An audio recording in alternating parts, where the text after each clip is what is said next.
जब से NEET UG का एग्ज़ाम हुआ है तब से ज़्यादातर बच्चे और माँ बाप दो सवालों से परेशान हैं।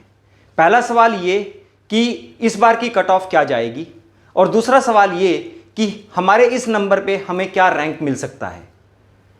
इन सभी सवालों के ऊपर बच्चों ने शायद दसियों वीडियो देख लिए होंगे और उन वीडियोस को देख के वो ज़्यादा से ज़्यादा कंफ्यूज हो रहे हैं। इस वीडियो में मैं आपको कोशिश करूंगा कि इन दोनों टॉपिक्स के ऊपर क्या रियलिस्टिक और क्या लॉजिकल अंडरस्टैंडिंग होनी चाहिए वो मैं आपके साथ शेयर करूंगा। तो बने रहिए इस वीडियो के साथ और हमारे इस चैनल को सब्सक्राइब कीजिए। नीट नेविगेटर के साथ बने रहिए क्योंकि ज़्यादा से ज़्यादा ऑथेंटिक इंफॉर्मेशन आपको सिर्फ नीट नेविगेटर दे सकता है।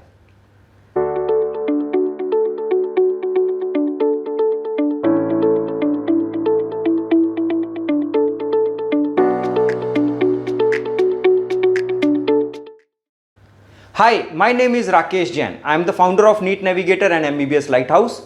NEET Navigator is India's most advanced data analytics based medical admission counseling company. NEET Navigator offers you the most ethical and most accurate guidance for medical admissions for NEET UG, NEET PG and NEET SS. And also the MBBS Lighthouse is India's most comprehensive and integrated MBBS college predictor. MBBS light house का link आपको हमारे description में मिलेगा। MBBS light house के ऊपर जाके आप अपने नीट यूजी स्कोर और नीट यूजी रैंक के बेस पे आपको कौन कौन से कॉलेजेस मिल सकते हैं वो सारी पॉसिबिलिटी आप देख सकते हैं।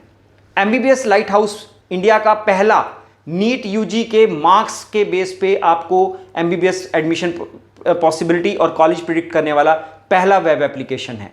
So please do try out the MBBS light house. तो हम बात कर रहे थे दो विषयों की।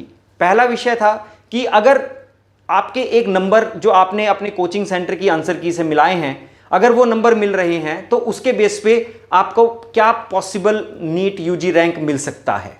और दूसरा सवाल जो आपके दिमाग में है कि किस नंबर तक आपको एडमिशन मिलने की संभावना है एक गवर्नमेंट मेडिकल कॉलेज में। कुछ बच्चों के दिमाग में ये भी एक सवाल चल रहा होगा कि हम कितने नंबर लेके आए मिनिमम कि हम काउंसलिंग में पार्टिसिपेट कर सकें। तो इन तीनों सवालों का जवाब इस वीडियो में मैं आपके साथ शेयर करूंगा।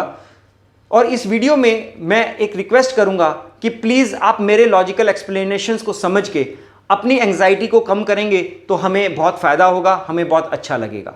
और इस वीडियो को ज़्यादा से ज़्यादा उन लोगों के साथ शेयर कीजिए जो लोग इस वक्त नीट यूजी की प्रिपरेशन के बाद जो नेक्स्ट स्टेज है उसके लेके जो उनको एंग्जाइटी बनी हुई है, इस वीडियो से उनको डेफिनेटली हेल्प मिलने वाली है।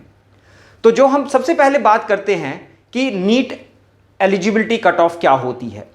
नीट एलिजिबिलिटी कट ऑफ वो नंबर होते हैं जिस पे जितने भी बच्चों ने नीट अपीयर हुए हैं उसमें उनके 50th percentile for general category and 40th percentile for reserved category. जहां पे मान लीजिए 100 बच्चे एक लाइन में लगे हुए हैं तो जो 50वें बच्चे का नंबर है, चाहे वो कितना भी हो, वो चाहे 100 हो, चाहे वो 120 हो, चाहे वो 140 हो, चाहे वो 150 हो, जो 50वें नंबर के बच्चे का जो नंबर होंगे वो एलिजिबिलिटी कट ऑफ बन जाएगा। इस साल की एलिजिबिलिटी क्या जा सकती है? देखिए, दो फैक्टर्स हैं जो एलिजिबिलिटी को डायरेक्टली इंपैक्ट करते हैं। पहला फैक्टर है कि how difficult the question paper was. और देखिए, डिफिकल्टी लेवल को लेके मैं एक चीज सजेस्ट करूंगा कि प्लीज डू नॉट स्पेक्यूलेट। एक बच्चा मेरे पास जो है जिसके 690 नंबर बन रहे हैं उसके लिए पेपर बहुत आसान था, और एक बच्चा जो 200 नंबर के लिए स्ट्रगल कर रहा है उसके लिए पेपर बहुत मुश्किल था। और नेचुरल बात है कि 50% बच्चे जो नीट क्वालिफाई नहीं कर पाएंगे उनके लिए तो ये पेपर ऑटोमेटिकली बहुत मुश्किल था। तो इस डिबेट में ना जाते हुए हमें सिर्फ ये समझना है कि what can be the possible realistic cut off for counselling eligibility. देखिए, जहां इस साल करीब करीब 24 लाख बच्चों ने नीट में अपीयर हुए हैं, तो कितना भी डिफिकल्टी लेवल को अगर हम एक फैक्टर इन करेंगे तो I think the NEET eligibility cut off should be somewhere around 130। It should be between 125 to 130। अगर आपका इतना नंबर आ रहा है तो आप एश्योर हो सकते हैं कि आप काउंसलिंग के लिए एलिजिबल हो जाएंगे। दूसरी चीज, अगर मान लीजिए आप काउंसलिंग के लिए एलिजिबल हो जाएंगे तो क्या आपको MBBS में एडमिशन मिल जाएगा? यस, MBBS में एडमिशन मिल जाएगा, but not in government medical college unless and until you have a quota. हमारे देश में 3 तरह के मेडिकल कॉलेजेस हैं, गवर्नमेंट, प्राइवेट और डीम्ड। इन तीनों कॉलेजेस में मेन जो डिफरेंस है वो है उनका फीस स्ट्रक्चर का। और क्योंकि गवर्नमेंट कॉलेजेस की फीस सबसे कम होती है, इसके लिए वहां पे सबसे ज़्यादा कंपटीशन रहता है। ज़्यादा से ज़्यादा बच्चे गवर्नमेंट मेडिकल कॉलेज में एडमिशन लेना चाहते हैं, इसीलिए गवर्नमेंट मेडिकल कॉलेजेस में हाईएस्ट मेरिट चली जाती है। तो उसी के साथ सेकंड क्वेश्चन जो जुड़ा होता है कि सर गवर्नमेंट मेडिकल कॉलेजेस के एडमिशन के लिए हमें इस साल कम से कम कितने नंबर चाहिए होंगे। यूट्यूब पे बहुत सारे स्पेशलिस्ट, बहुत सारे इन्फ्लुएंसर्स आपको इस बात का जवाब सिर्फ एक लास्ट ईयर या उससे लास्ट ईयर के हिस्टोरिकल डाटा के बेस पे दे रहे होंगे। 90% लोग बोल रहे होंगे कि हाँ, अगर आपके 610 नंबर आ जाएंगे तो आपको गवर्नमेंट में मिल जाएगा। बहुत लोग आपको ये भी कह सकते हैं कि हाँ, सीटें बढ़ रही हैं, कॉलेजेस बढ़ रहे हैं, तो 610 से आप 605 या 600 नंबर तक उम्मीद कर सकते हैं। मैं यहाँ पे इसको दूसरे तरीके से आपको जवाब देना चाहूँगा। काउंसलिंग जो होती है, जो सीट अलॉटमेंट होती है, वो आपके नंबर के बेस पे नहीं होती है, वो आपके ऑल इंडिया रैंक के बेस पे होने वाली है। और ऑल इंडिया रैंक पे अगर हम बात करें कि कितने रैंक तक एक जनरल कैटेगरी के बच्चे को एक नॉर्मल मेरिट स्टेट में हमें क्या उम्मीद लगती है कि कितने मेरिट तक गवर्नमेंट कॉलेज में एडमिशन मिल सकता है, तो मेरा जो एक एस्टिमेट है वो ये है कि looking at the number of increase in the seats and number of new colleges in the government sector which may open up, I believe that anything around 25,000 should be a safe score for a government seat on a general quota. यहां पे मैं आपको दो चीजें और समझाना चाहूंगा कि ये जो मैंने आपको 25,000 का सेफ स्कोर बोला है, ये एमसीसी और हाई मेरिट स्टेट्स के लिए एलिजिबल है। हाई मेरिट स्टेट्स मतलब हरियाणा, यूपी, राजस्थान, दिल्ली, बिहार और टू सम एक्सटेंट केरला। इन स्टेट्स के बच्चों के लिए, क्योंकि उनके लोकल स्टेट में सीट डेंसिटी कम है, मेरिट डेंसिटी बहुत हाई है, इसलिए जनरली वो बच्चे ही एमसीसी को फ्लड करेंगे। तो आप एमसीसी में लास्ट मेरिट करीब करीब 25,000 की मान सकते हैं। दूसरी बात यह है कि अगर आप किसी ऐसे स्टेट से बिलोंग करते हैं जहां पे मेरिट डेंसिटी कम है या जहां पे मेडिकल कॉलेजेस की डेंसिटी ज़्यादा है, जैसे सदर्न स्टेट्स, तमिलनाडु, आंध्र प्रदेश, तेलंगाना, यहाँ पे सीट डेंसिटी बहुत ज़्यादा है, और states like Uttarakhand, north east, Himachal, वहाँ पे मेरिट डेंसिटी कम है। वहाँ पे नेचुरल बात है कि आपको अपने स्टेट काउंसलिंग से एमसीसी से कम नंबरों पे भी गवर्नमेंट सीट मिल जाएगी।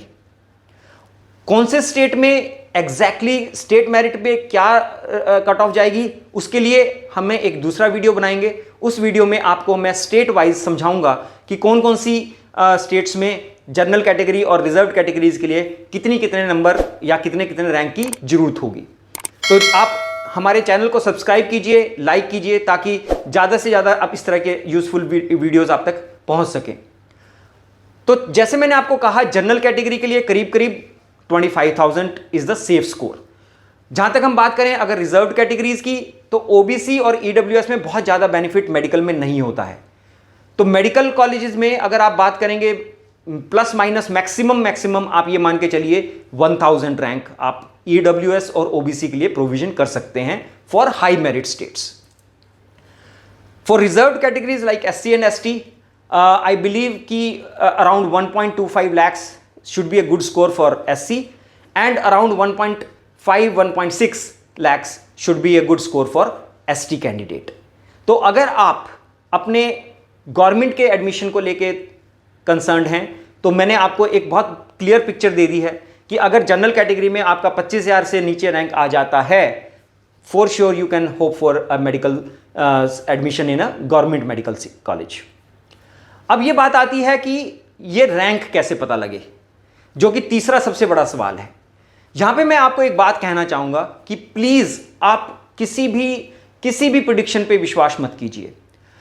मैं ये बात तब कह रहा हूं जबकि नीट नेविगेटर से ज्यादा डाटा इस देश में किसी के पास भी नहीं है। आप नीट नेविगेटर की वेबसाइट पे भी जाएंगे, वहां पे आपको नीट यूजी रैंक प्रेडिक्टर पे आपको 2022 और 2023 दोनों ही सालों का आपको नंबर के हिसाब से, एक नंबर के हिसाब से आपको रैंक रेंज वहां पे दिख जाएगा। उस रैंक रेंज को आप देखेंगे तो आपको खुद समझ आएगा कि कभी भी रैंक्स का कोई प्रिडिक्शन पॉसिबल नहीं होता है, क्योंकि उनमें कोई पैटर्न नहीं होता है। और दूसरी बात, एक नंबर पे 1,500 रैंक्स होते हैं। तो उस नंबर पे कौन से रैंक में, कौन से टाइप ब्रेकिंग क्राइटेरिया में आपका कौन सा रैंक बनेगा, यह कहना किसी के लिए भी असंभव है। तो प्लीज किसी भी इस तरह की स्पेकुलेशन में मत आइए। हां, आपका सवाल यह है, हो सकता है कि अब मैं इतने नंबर अगर मेरे बन रहे हैं तो मेरे को क्या पॉसिबिलिटी बनती है। इसीलिए हमने आपकी इस चिंता को खत्म करने के लिए हमने MBBS लाइट हाउस डेवलप किया है। आप डिस्क्रिप्शन में दिए हुए लिंक पे क्लिक कीजिए, आप MBBS लाइट हाउस पे जाइए। इट्स ए वेब एप्लीकेशन, वहां पे आप साइन अप करेंगे, फ्री साइन अप है। उसके बाद वो आपसे कुछ इंफॉर्मेशन मांगेगा related to your domicile, category and quota. ये क्यों मांगेगा? क्योंकि अल्टीमेटली जो आपकी एडमिशन होना है वो इन्हीं 4 फैक्टर्स के ऊपर डिपेंड करने वाला है।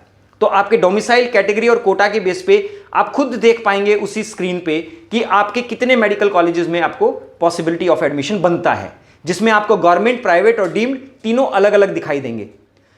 उसके बाद आप अपने नंबर डालिए और आपको साफ दिखाई देगा कि आपके एडमिशन की क्या पॉसिबिलिटी बनती है। वहां तक आपको कुछ भी पे नहीं करना है। MBBS lighthouse NEET navigator बच्चों को हेल्प करना चाहता है, इसलिए हमने उस वीडियो, उस वेब एप्लीकेशन पे उस पॉइंट तक आपसे कोई फीस नहीं रखी है। जब आप उन कॉलेजेस का डिटेल देखना चाहेंगे, जब आप उन कॉलेजेस का कट ऑफ देखना चाहेंगे, फीस देखना चाहेंगे, तब आपको एक फी पे करके वो रिपोर्ट डाउनलोड करनी है। That can be as low as just 700 rupee. तो अगर आप अपने नंबर के हिसाब से ये प्रिडिक्ट करना चाहते हैं कि आपको कहां एडमिशन मिल सकता है, I think MBBS lighthouse पे within 45 seconds that should be the best way to predict. और मेरा एक रिक्वेस्ट है कि अभी रैंक को प्रिडिक्ट करने की कोशिश मत कीजिए। कौन से कॉलेज में, कौन सी काउंसलिंग में, कौन से राउंड में आपका एडमिशन होगा, ये किसी के लिए भी प्रिडिक्ट करना आज के दिन में मुश्किल है। सो प्लीज 14 जून की वेट कीजिए और सही ऑथेंटिक जानकारी के लिए आप नीट नेविगेटर के साथ जुड़े रहिए, क्योंकि इस चैनल पे आपको सिर्फ ऑथेंटिक और सही जानकारी ही मिलेगी। Thank you and wish you all the best.